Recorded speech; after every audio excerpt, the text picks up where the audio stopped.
Cette muraille parle de dettes toutes payées et des riches et monuments de la grâce. Cela est simple, c'est l'évangile de base, mais c'est glorieux. Toutes les dettes réglées, le créancier est satisfait, le Seigneur Jésus fit cela pour nous dans sa croix. Il paye toute la dette à l'égard de la loi. Il a satisfait la loi et a renvoyé le créancier à ses affaires. Il nous a affranchis de lui, c'est-à-dire de la loi. Il nous a affranchis de toutes nos dettes. C'est une merveilleuse chose de savoir que toutes vos dettes spirituelles sont réglées. Une chose terrible de constater que vous devrez affronter la loi de Dieu, rendre des comptes. Si quelqu'un d'autre ne paie ses dettes, car vous devrez d'une façon ou d'autre satisfaire cette demande dans le temps et l'éternité. Mais le véritable enfant de Dieu qui sait ce que Christ a accompli pour lui ou pour elle est toujours prêt à chanter de la loi libérée aux heureuses conditions. Son sang Jésus a versé là et rémission. Cette muraille, étant la muraille de Jérusalem, indique une autre Jérusalem céleste et spirituelle. Cette muraille parle de la citoyenneté céleste, du droit de cité de la Jérusalem céleste, des hommes libres du ciel.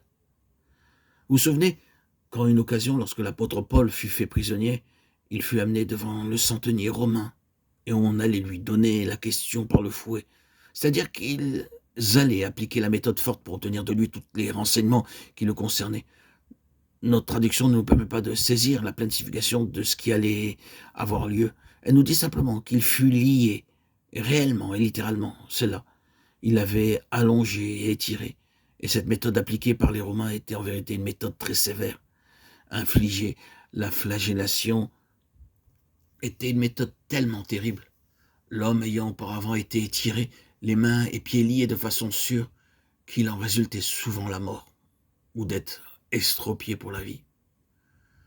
Quand Paul fut placé dans cette position-là, il demanda « Vous est-il permis de battre de verge un citoyen romain qui n'est pas même condamné » Acte 22-25.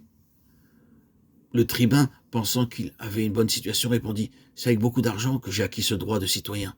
J'ai acheté mon droit d'agir comme il me plaît. Je suis simplement en train d'exercer en homme libre mon droit pour lequel j'ai payé un grand prix. » Paul répondit « Mais moi je suis né libre. » Or, quand le tribun apprit ce que Paul avait déclaré, une terrible crainte s'empara de lui, celle d'avoir dû prendre un homme libre, un citoyen de l'Empire romain, né libre, et de l'avoir non seulement mis dans les chaînes et les liens, mais d'avoir été à deux doigts de le battre. Un homme né libre ne devait pas être traité de cette façon. Il avait à faire valoir en sa faveur le droit de citoyen de l'Empire. Être né libre était même un avantage supérieur à celui d'acheter sa liberté. Être né libre signifiait que vous ne pouviez pas être réduit à l'esclavage, ni battu, ni traité d'une façon analogue, et malheur à l'homme qui essayait de le faire. Il devait en rendre compte à l'empereur. Toute la force de l'Empire romain était derrière l'homme qui était né libre. Et Paul savait ce que cela signifiait. Aussi, le tribun fut rempli d'effroi lorsqu'il réalisa qu'il était en train de traiter un homme né libre de cette façon. Voyez-vous l'illustration? Oui, nous sommes des fils premiers-nés, dit la parole. Nos noms sont inscrits dans le ciel. Nous avons la citoyenneté du royaume de Dieu. Nous ne pouvons pas être réduits à l'esclavage, ni frappés par la loi, ni traités de cette façon, avec tant de dureté, par ce tyran. Peu importe ce que ces revendications peuvent avoir de juste pour agir ainsi, il y a un droit plus élevé, c'est le droit de l'état de fils. Vous ne pouvez pas traiter les fils de Dieu comme vous traitez les autres gens. C'est une merveilleuse illustration de cette grande vérité. La muraille de Jérusalem signifie qu'il y a ici quelque chose qui est l'enceinte d'un peuple céleste qui a été délivré de l'esclavage, affranchi de toute dette, et qui marche en étant au bénéfice de l'état de fils. C'est le peuple libre et riche de Dieu. C'est là la vérité de la parole de Dieu. L'état de fils est quelque chose dont on doit jouir. Mais cette muraille-là n'était pas une illustration de la joie, ni de l'état de ces gens-là non plus.